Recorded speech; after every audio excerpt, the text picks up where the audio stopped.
يومئذ تحدث أخبارها ثم قال أتدرون ما أخبارها قالوا الله ورسوله أعلم قال فإن أخبارها أن تشهد كل أمر أو أمة بما عملت على ظهرها تقول عملت كذا وكذا في يوم كذا وكذا فهذه أخبارها.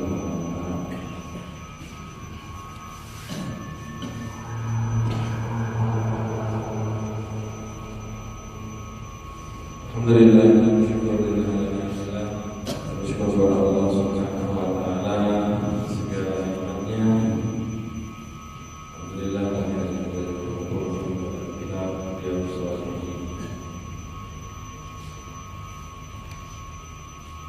Sampai pada hadis ke-13 dari bab al-khauf, takut. Dari Sayyidina Abu Hurairah radhiyallahu anhu, Rasulullah sallallahu alaihi wasallam bersabda, qala Rasulullah sallallahu alaihi wasallam, Rasulullah sallallahu alaihi wasallam, yauma idzin tuhadditsu akhbaraha. Yauma idzin tuhadditsu akhbaraha. Pada hari itu bumi memberi atau berbicara, menyampaikan kabar-kabarnya.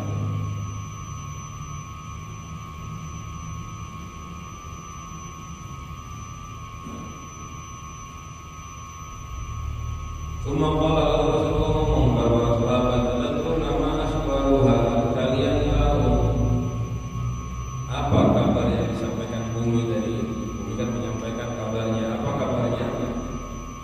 Qalu Allahu wa rasuluhu a'lam. Sahabat mengatakan Allah dan Rasulnya lebih tahu. Qala fa inna akhbaraha, kabarnya bumi itu adalah tasyhada ala kulli amrin, menjadi saksi.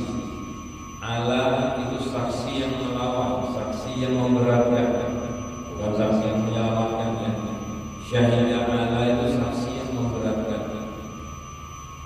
Ala kulli abdin, atas setiap hamba atau amat, hamba perempuan, bima amila ala dhahriha, dengan apa yang dilakukan di atas punggungnya, tidak di atas punggungnya. Kita sekarang ini atas punggung. Gambarannya seakan-akan kita di punggung bumi. Nanti bumi menjadi saksi apa yang kita kerjakan di atas bumi. Taqulu, dan bumi ngomong, amilta kada wa kada fi yaumi kada wa kada. Kamu melakukan ini dan ini pada hari ini dan ini. Hadiah akhbarullah. Dan ini kabar yang akan disampaikan nanti di akhirat. Di hari kiamat itu nanti bumi melaporkan amal kita, semua yang kita kerjakan. Nanti kita kerjakan di atas bumi, kita tahu semua itu. Kita lagi di tempat sepi, lagi di tempat ramai, dilaporkan semua. Saat kita duduk sendirian kemaksiatan, pada hari ini jam sekian di tempat ini dan melakukan ini. Bayangkan ya, bagaimana malunya. Dan itu semua nggak ada yang namanya bumi nggak tahu, nggak ada yang namanya bumi lupa. Memang dibuat oleh Allah semuanya, detail setiap orang. Dan satu orang saja udah menakutkan. Bayangkan berapa lama kejadian kayak gini. Tahu nggak ini? Kita aja mungkin satu orang umur 60 tahun. Terus bumi mau menceritakan kayak gini satu persatu. Satu masalah aja belum tentu selesai 1 jam. Satu kejadian aja belum tentu selesai 1 jam. Bisa berulang-ulang. Hari kiamat itu seperti itu. Sekali lagi yang perlu membayangkan hal kayak gini. Setiap yang kita kerjakan, yang kita lakukan, itu nanti bakal dihisab, bakal ada yang jadi saksi.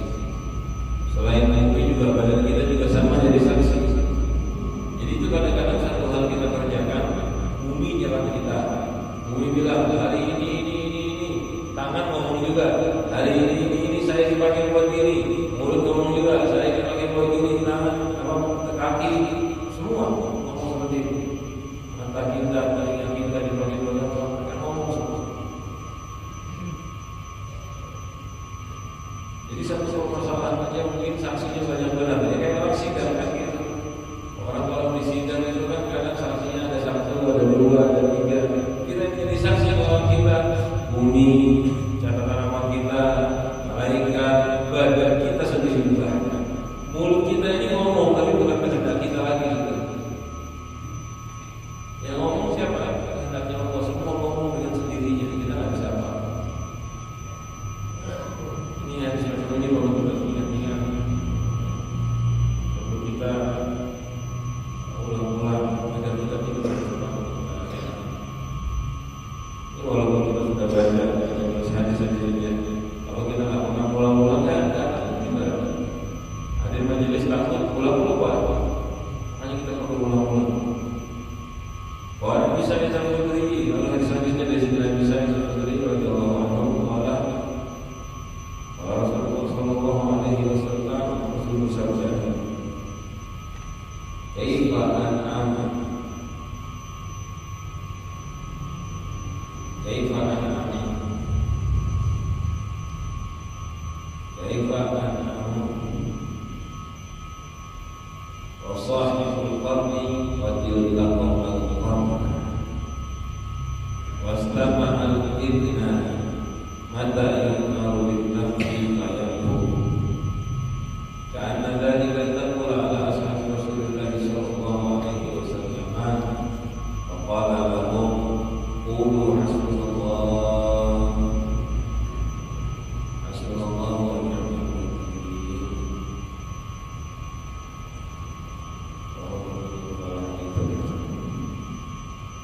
Hadis ini Rasulullah pernah tiba-tiba beliau mengatakan seperti ini, "Kaifa bagaimana saya mau menikmati sesuatu wa sahibul qarni dan pemilik orang itu terompet, maksudnya pemegang sangkakala malaikat Israfil qadil laqamal qarna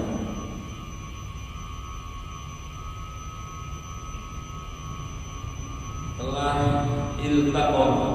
Orang kalau mau ngimplemen kan dimasukkan ke mulut gitu ya orangnya. Itu namanya iltaqam.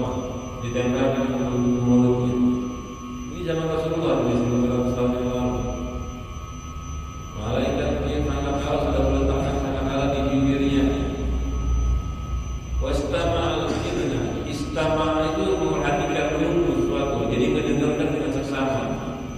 Mendengarkan ini nanti sedang menungguin kabar perintah yuk malu ya, izin untuk apa? Mata yuk malu kapan diperintahkan bin nafsi untuk tiup bayar yang lalu dia bakal tiup. Ini zaman Rasulullah. Malaikat sudah taruh kapan di sini sudah tinggal tiup dan menunggu kapan di sini. Itu sudah disebut atas tahun yang lalu. Dan zaman nggak bisa dan tidak dikatakan berarti sekarang sudah dilepas. Tidak, justru sekarang tambah dekat. Tambah dekat. Malaikat itu bukannya salah waktu jadi kecepatan gitu aja. Itu memang karena sudah dekat beliau, karena waktu tiupannya sudah dekat, waktunya sudah dekat, makanya dekat ke mulut. Sampai kala dekat ke mulut beliau. Dan hitungan waktu malaikat 1 tahun itu sebentar. Makanya beliau sudah mempersiapkan. Setelah Rasulullah pergi, bayangkan ya, tiba-tiba Rasulullah ngomong di depan sahabat yang hatinya kuat iman, yang yakin bagaimana bisa menikmati sesuatu di dunia ini. Kalau bagi sangkakala sudah siap ini, tunggu kapan diperintahkan lalu akan ditiup sangkakala. Sangkakala menentukan dan dia. Dengar itu, pada anak dari kata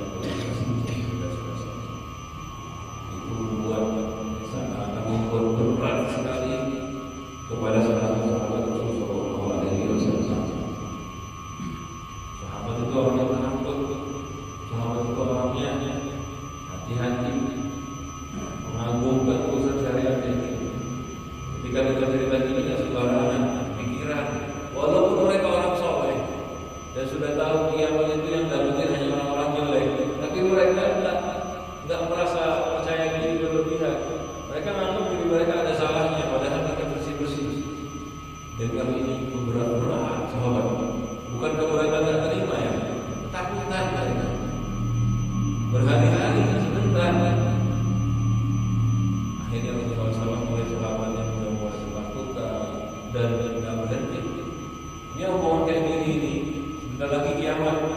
Kita kan kalau kita aja kadang-kadang ngedengerin itu udah tegang. Misalnya kalau ada tandanya bisa kelihatan apakah berupa atau apa, kepikirannya bisa seminggu, bisa lebih ini. Padahal memang kita lemah. Apalagi sahabat bisa nggak bisa tidur. Ini Rasulullah SAW ada yang mereka ngomong, kudu baca jabatan hasbunallah wa ni'mal wakil. Cukup kita Allah yang menjaga dari Allah sebaik-baiknya apa. Artinya sudah pasrah sama Allah Subhanahu wa taala. Cukup Allah, dia bakal dijaga selama Tuhan. Penting kita berbuat baik. Selesai dari Rasulullah. Cukup untuk kita Allah. Memang ini penting. Saat kita takut apa pun ngomong Rasulullah wa ni'mal wakil. Wala haula wala quwwata illa billahil aliyyil azim. Menghilangkan sombongnya di hati. Ini hadir contoh Rasulullah SAW bikin sahabatnya takut dengan Allah, takut dengan kiamat. Kalimat kayak gini sering disampaikan sama Rasulullah SAW. Kadang pada keadaan ini, terkadang begini, kadang-kadang yang tentang neraka, kadang-kadang yang mereka tentang yaumul kiamat, tentang saat kiamat, saat hisab, dan kadang-kadang yang kita kayak gini sekarang gimana, kuburan kayak apa, itu yang dikerjakan Nabi. Dan ini yang memang harus disampaikan para pewaris-pewaris Nabi, itu para penceramah. Karena penceramah itu pasti ikutin sistemnya Al-Quran. Al-Quran itu sistemnya. Nomor satu jelas itu menyampaikan itu dalam nomor satu yang hukum yang tidak diketahui yang baru. Nah, lalu Al-Quran itu punya sistem menggerakkan. Gerakannya dengan apa? Dengan dua macam. Dikasih iming-iming. Ayo yang melakukan ini dan ini. Allah mengasih, Allah penyayang, Allah punya surga. Namanya wajah. Insyaallah harus ini kita bahas masalah ini. Lalu kita juga digerakkan dengan ancaman. Ancaman. Dan benar ya, kita seringkali melakukan sesuatu karena takut, karena diancam. Dikasih hukum, bisa contoh kayak gini gitu. Hadirin pakai helm ya, biar selamat. Dan itu aja, biar selamat. Dan kadang tidak dipakai, nggak kepikiran nggak usah. Harapannya nggak diambil sama dia. Akhirnya dikasih ancaman. Kalau nggak pakai helm hilang, hanya harus dipakai helmnya. Kan kita seperti itu manusia. Kadang dikasih, pakai ini saya kasih hadiah, nggak tertarik sama hadiahnya. Karena nggak yakin dia, tapi kira dikasih ancaman langsung takut. Begitu sistemnya Al-Quran. Kasih wajah, dikasih masih rasa takut. Ya ada sih kisos kita hikmah. Sehingga kita tuh ketika dalam berdakwah bukan nggak harus ceramah ya. Dakwah itu mendidik istri, mendidik anak juga termasuk dakwah. Kita juga harus melakukan cara kayak gini. Anak-anak kita tuh dari kecil nggak ada masalah. Kita kan tentang akhirat. Yang penting pada batasan yang mampu diterima akalnya.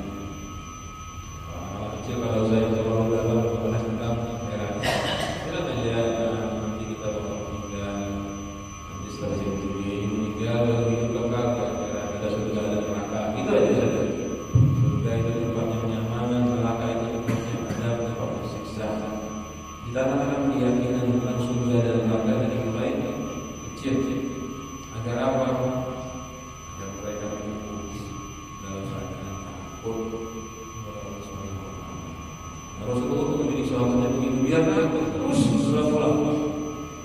Padahal kalau kita kadang-kadang ini ngajarin sudah sampai kita cukuplah kalau saya diulang lagi kita gitu. Tapi Rasulullah enggak.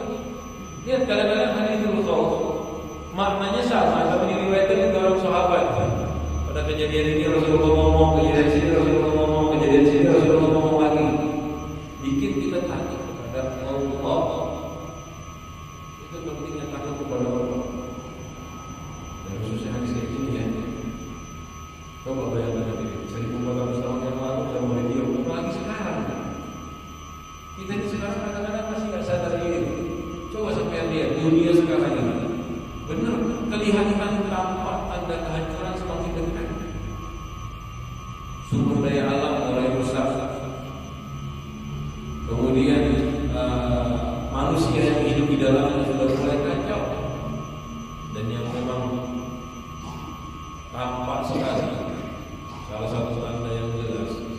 kita tuh di akhir, semua itu ketika akhir mulai terbuka lebih dari sebelumnya. Rezeki sekarang lebih beda daripada rezeki zaman dahulu. Jangan dikira sekarang lebih sulit. Sebagian tuh rezekinya lebih banyak. Cuma orangnya lebih nggak bersyukur, sehingga anggap ini keadaan lebih sulit. Berapa banyak bapak-bapak yang merasakan dulu di masa muda makan nasi putihnya repot, makan nasi putih yang bersihnya susah. Tapi lihat sekarang banyak orang yang padahal dia bisa makan, kadang-kadang makan ayam, mungkin bisa makan ayam seminggu sekali. Dulu makan ayam dia lebaran, dan menurun itu makan nasi beras yang masih banyak batu-batunya. Warnanya agak hitam, sedikit sebagian hitam, padahal ada jauh. Dan zaman-zaman kaki-kaki kita dulu, orang makan belum tentu dapat nasi. Tapi masa itu sama sekarang lebih susah itu sebetulnya urusan uangnya. Sekarang ini kesusahannya itu bukan karena kurang duitnya, karena terlalu terbuka keadaan. Jadi semua itu bisa melihat kenyamanan yang lain. Sehingga yang susah tambah susah karena melihat kenyamanan. Dulu ada mungkin orang jual-jualan terlalu banyak di pinggir jalan, sehingga orang itu nafsu syahwatnya rendah. Pokoknya ketika dunia semakin tinggi, semakin lapar, walaupun kita nggak tahu masih berapa jauh, itu dekat sudah dengan kiamat. Dan lebih-lebih lagi informasi berlebihan itu tanda kacauan. Sesuatu itu kayak nonton film gitu ya. Pertama tuh masih banyak secretnya, rahasia. Kalau udah hendak tamat ketahuan keberadaan. Kayak gitu ya sudah gambarnya. Kalau sudah mau tamat, oh ini di sini, oh ini gini. Mulai kebongkar semua sama ketika sudah mau selesai ceritanya. Ya begini. Pertama itu masih nggak terlalu terbuka semuanya.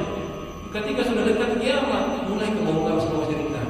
Dan sekarang ini hadirin, dengan gampangnya dia mengakses segala informasi, tahu segala macam. Ya, memang sudah waktu. Dan kadang-kadang tuh ada fitnah yang sulit sekali dihindari. Berapa banyak yang ulama-ulama yang melihat, khususnya ketika akhir-akhir yang paling baru muncul kan AI, yang bisa merubah macam-macam dengan gampang. Dan itu fitnah besar kan? Sampai yang difoto bisa sampai yang dibuat mengapain aja. Bisa biar jadi apa aja bisa, cuma dengan foto dan suara kita nanti habis ini kacau. Semua orang bisa itu mengakses. Tiba-tiba keluar rekaman dia ngomong macam-macam, padahal dia nggak ngomong apa-apa. Suara-suara pian, gambar-gambar pian, persis nyata. Itu kayak gini itu fitnah besar. Fitnah besar. Memang ada manfaatnya, bagus ya, ada manfaatnya. Jangan kira enggak. Belajar jadi lebih gampang, bekerja jadi lebih mudah, tapi fitnah jadi lebih gampang lagi. Dan akhir zaman orang-orang sekarang ini menggunakan untuk kejelekan lebih banyak daripada menggunakan untuk kebaikan. Media sosial ini belumnya ya, media-media jenis yang ada orang upload video itu pengguna maksiat, pengguna kesalahannya itu 90% lebih. Bandingkan aja dia video-video ibadahnya yang dipakai buat doa atau pendidikan sekalipun, sama yang video buang waktu sia-sia, jauh sekali perbandingannya. Bisa 3 kali lipat, 4 kali lipat lebih banyak yang video sia-sia. Kalau seandainya bisa dihitung, bisa dilihat, atau mungkin bisa dilihat, dihitung. Jadi ketika menulis video belajar sekalipun, video main-main ini juga keluar. Nah gitu. Ini kan tanda berarti pengguna manusia itu gunanya itu kebanyakan kepada arah yang negatif, jelek. Nah kalau ada alat yang kayak gitu hebat, pasti penggunanya banyak negatif lagi, rusak. Jadi alhamdulillah. Tanda kiamat itu sangat-sangat dekat. Kiamat itu sangat-sangat dekat. Sebelum kita lahir, zaman Rasulullah bilang, Rasulullah sudah bilang, malaikat sudah meletakkan tangannya, telapak tangannya, cakar kepalanya menunjukkan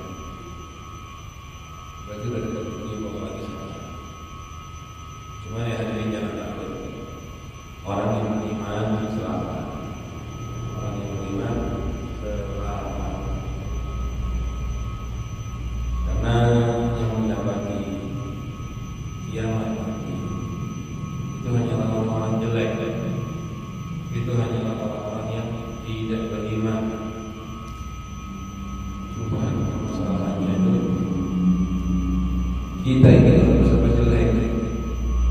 Kalau niat beriman, kalau niat baik, insya Allah aman, nggak mungkin nanti kiamat. Tapi ya itu ya, sahabat aja takut, apalagi kita. Kita lihat ya, kita bagus apa jelek? Koreksi sholat kita bagus atau enggak? Bagaimana makan kita dari rezeki halal atau rezeki haram, bersyubhat kalau kita? Bagaimana sehari-hari kita kepada muslimin? Apakah kita mendolimi mereka? Tahuan dari situ. Tahuan dari situ. Kalau kita jelek, dia mendolim, jelas. Ditambah itu dia rusak semuanya. Itulah orang yang alhamdulillah Allah mengatakan ini. Mudah-mudahan kita dijaga oleh Allah Subhanahu wa taala dari segala penyakit zaman dan fitnah akhir zaman. Jadi selanjutnya dari Sayyidina Abu Hurairah radhiyallahu anhu, Allah Rasulullah sallallahu alaihi wasallam, man khafa adlaja, man adlaja balagha al-manzila, ala inna siratallahi ghaliyatan, ala inna siratallahi jannah. Rasulullah bersabda, man khafa adlaja, orang yang takut itu maka akan adlaj. Adlaj itu cepat-cepat berangkat sebelum malam. Jadi keluar di awal malam.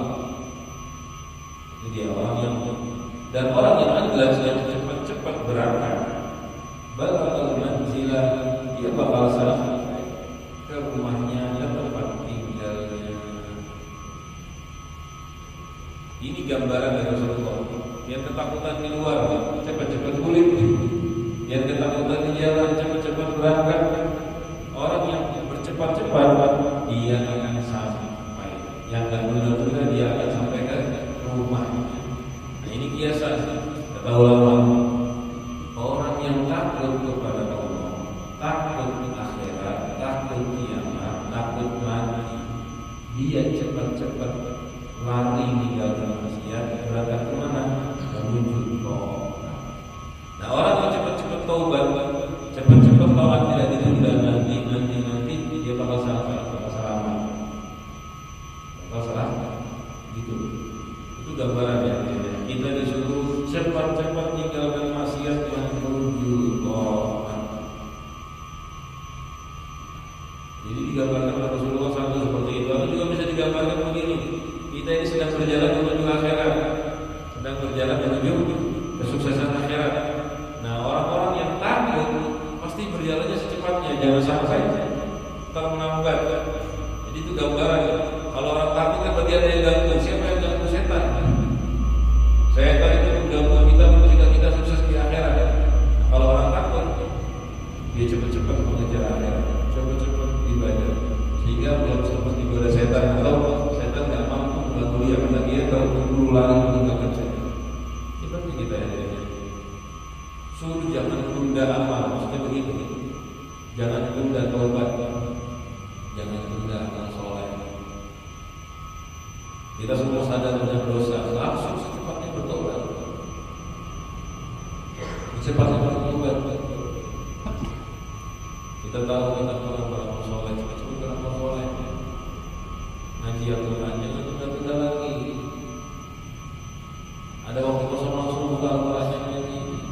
Ada waktu kosong bisa sholat langsung sholat. Ada waktu kosong bisa zikir kepada Allah langsung zikir. Karena orang yang takut seperti itu nggak nunda-nunda lagi. Coba misalnya kalau ada kabar bakal ada krisis, kira-kira dia bakal nunda nggak buat belanja, bakal nunda nggak buat nyumbun barang-barang. Ingat dulu pernah pas mau corona kan ada kabar bakal krisis kan, wah semua orang belanja lagi, habis nyumbun barang-barangnya, minyak langsung habis besar. Kenapa? Terburu-buru orang-orang. Dan begitu yang buru-buru yang cepat-cepat dapat. Kalau yang santai dulu, nanti aja, besok. Sekali nyoba aja habis dah. Kenapa terlambat? Ya gitu kita. Kalau udah habis masih takut itu, lambat, ada dua macam, kitanya mati atau dunia kiamat, kan kayak gitu. Atau naudzubillah, lambat sebelum kiamat dan bumi hancur, ada yang namanya dicabut hidayah. Dikasih hari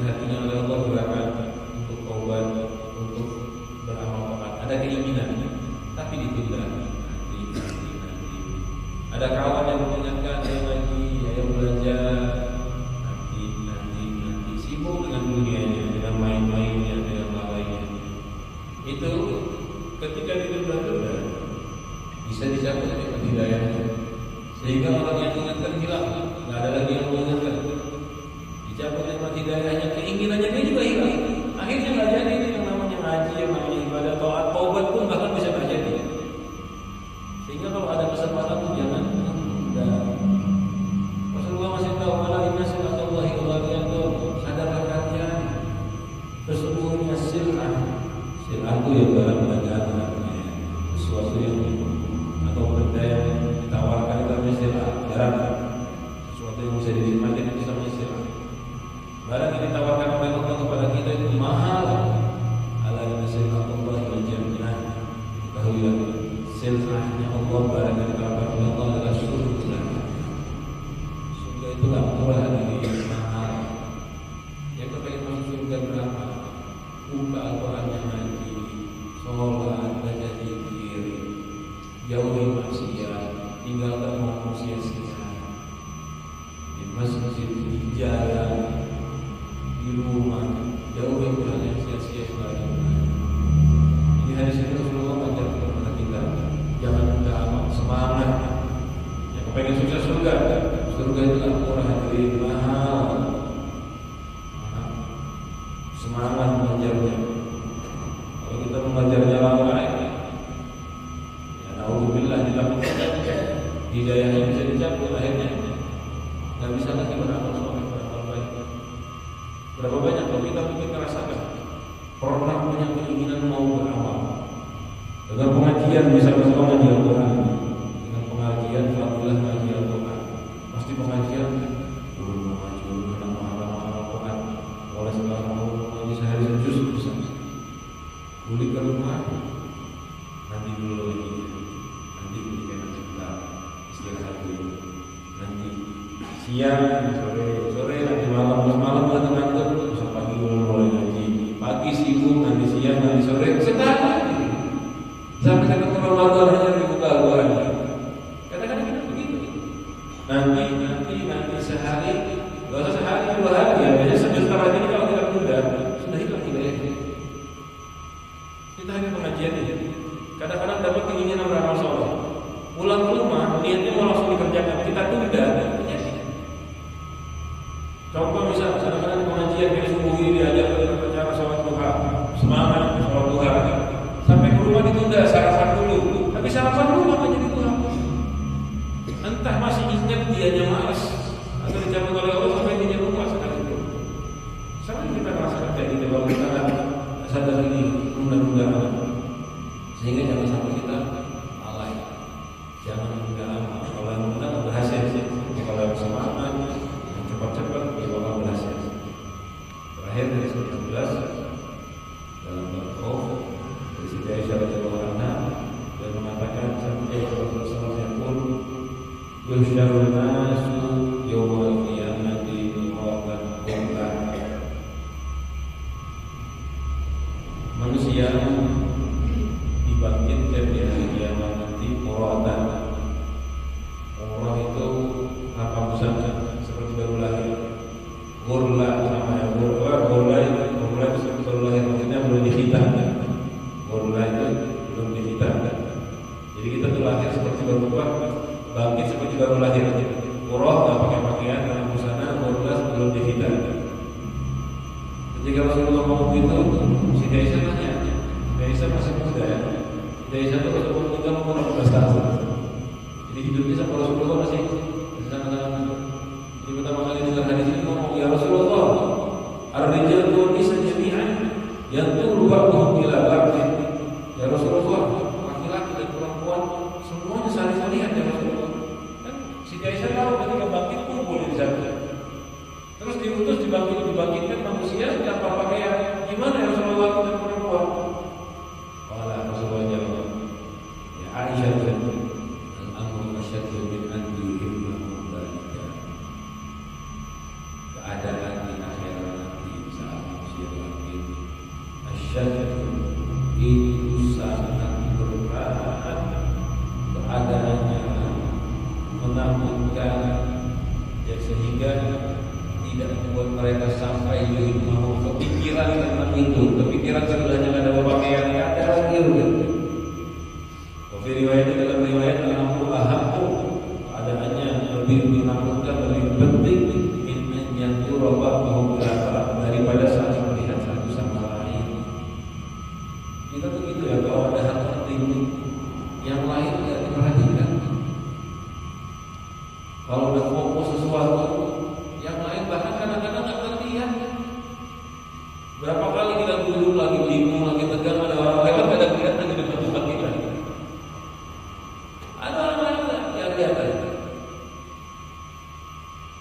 Belum, kita sendiri ngerasakan guru-guru bisa ketemu kawan, ketemu ini nggak ingat siapa orangnya, bahkan nggak kelihatan siapa dia. Orang tuh kalau sudah ada fokus satu pikiran, ada fokus perjalanan, dia nggak bisa melihat yang lain. Ketutup seakan-akan kayak gitu.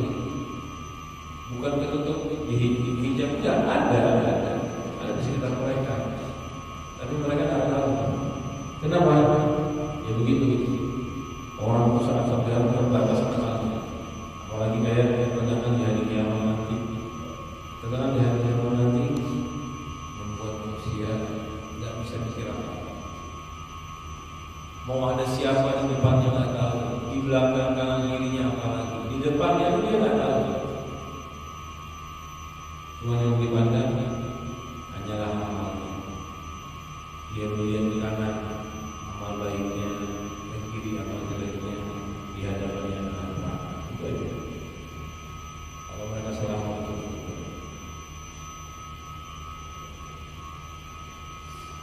itu gambaran dari kita Muhammad SAW tentang yang itu. Padahal normalnya manusia itu kan punya rasa malu. Tapi saat itu sudah nggak ada lagi. Nggak ada rasa malu, nggak kepikiran. Sudah ketakutan tentang main, sudah ketakutan tentang main, sampai-sampai tidak sadar. Ini sesuatu yang paling memalukan karena punya pakai menggunakan pakaian ternyata paling memalukan. Tetapi itu semua hilang, bukan karena tak malu. Malu kita meningkat di sana. Semua rasa kita meningkat, malunya lebih, segalanya lebih. Tapi kita sudah sibuk dengan hal yang lebih berat. Apa itu? Tanggung jawab amal kita.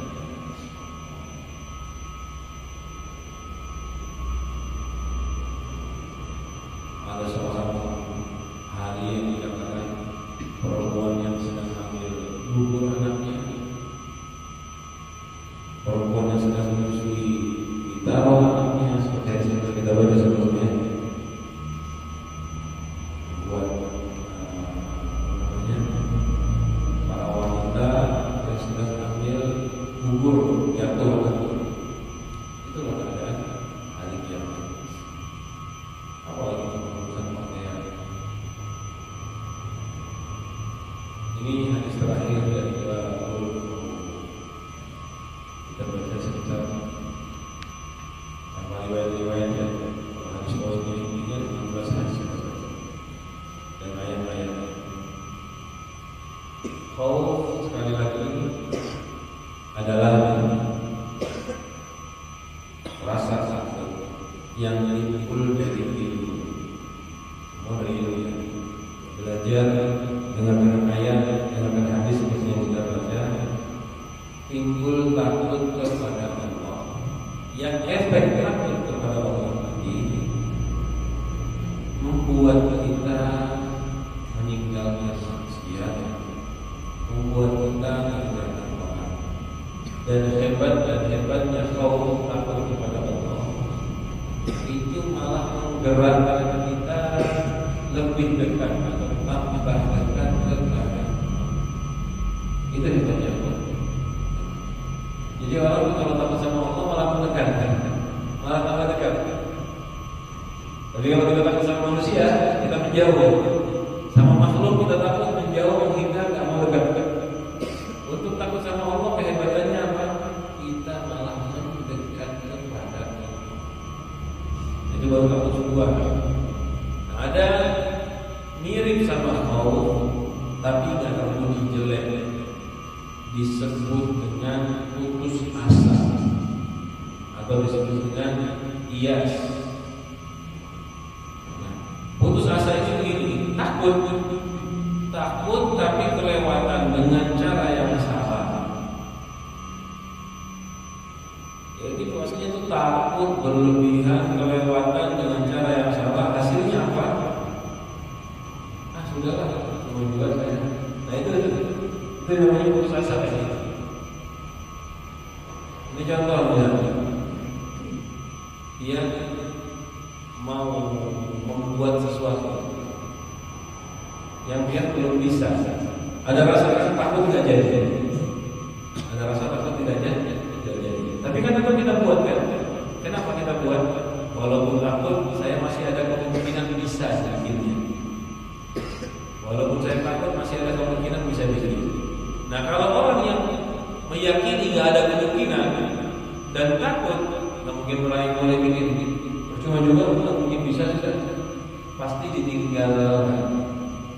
Nah, oleh karena itu di agama itu seperti itu ya. Kita ketika dibuat takut kepada Allah, takut nggak dalam surga, takut masuk neraka, itu dikasih batas. Agar apa? Agar takutnya nggak sampai kepada tingkatan putus asa. Kalau kita takut putus asa, datang pengajian diancam terus. Bagus ya selama diancam terus, tapi ancamannya dengan cara yang salah, kadarnya nggak benar. Akhirnya timbul omongan, cuma apa? Biar kamu mungkin masuk surga sudah, ahli neraka ya.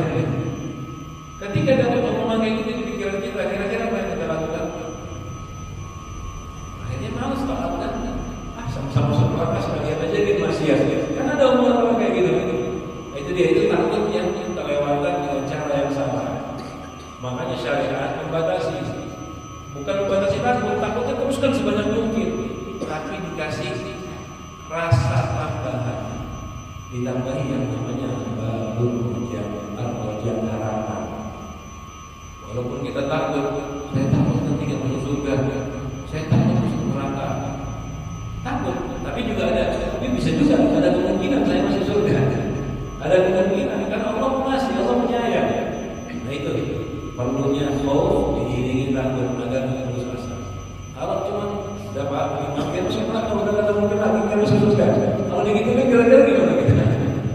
Kalau melihat amal kita ini udah nggak ada yang berhasil dan neraka dulu. Ya sudah, nggak mungkin beramal baik nih. Taubat juga nggak mungkin. Kenapa ada gunanya? Tapi kalau hadirin sebelum kita masih ada kesempatan, Allah itu menyayang. Nanti kita baca itu ayat-ayat dan hasilnya apa? Iya ya. Berarti masih bisa. Taubat tadi. Berapa kali ada orang taubat kayak gini? Dia banyak maksiat, banyak dosa. Kita sudah baca di Al-Qur'an, membunuh 99 orang. Ada orang membunuh 99 orang. Ketika ustaznya bilang, percuma kita mungkin selamat sudah, dosanya masih diampuni. Nah itu dia putus asa akhirnya, dibunuhlah ustaznya. Tapi ketika dikasih tahu ada kesempatan yang bertobat, semangat dia. Apa? Suruh apa? Masih bisa. Jadi walaupun takut tidak putus asa. Nah itu dia penting sekali. Tapi takut jangan dikurangi hadirin. Ini cara yang benar. Takutnya terus disampaikan. Tinggal ditambahin aja rojak. Jangan takutnya stop. Ibarat kata kalau kayak yang mau bikin sirup, kasih air, kasih sirupnya, diaduk begitu caranya. Jangan air. Kalau air itu sirup aja biar manis, sakit, nggak enak begitu. Seperti itu. Kayak contoh misalnya ada makanan yang pahit, ada makanan yang manis. Yang pahit ini obat, yang manis ini cuma pelengkap biar kita bisa makan yang pahit ini. Ketika dikasih yang pahit, kan kita nggak enak. Kasih yang manis, nyaman. Habis itu kan kasih yang pahit lagi kan, biar sembuh.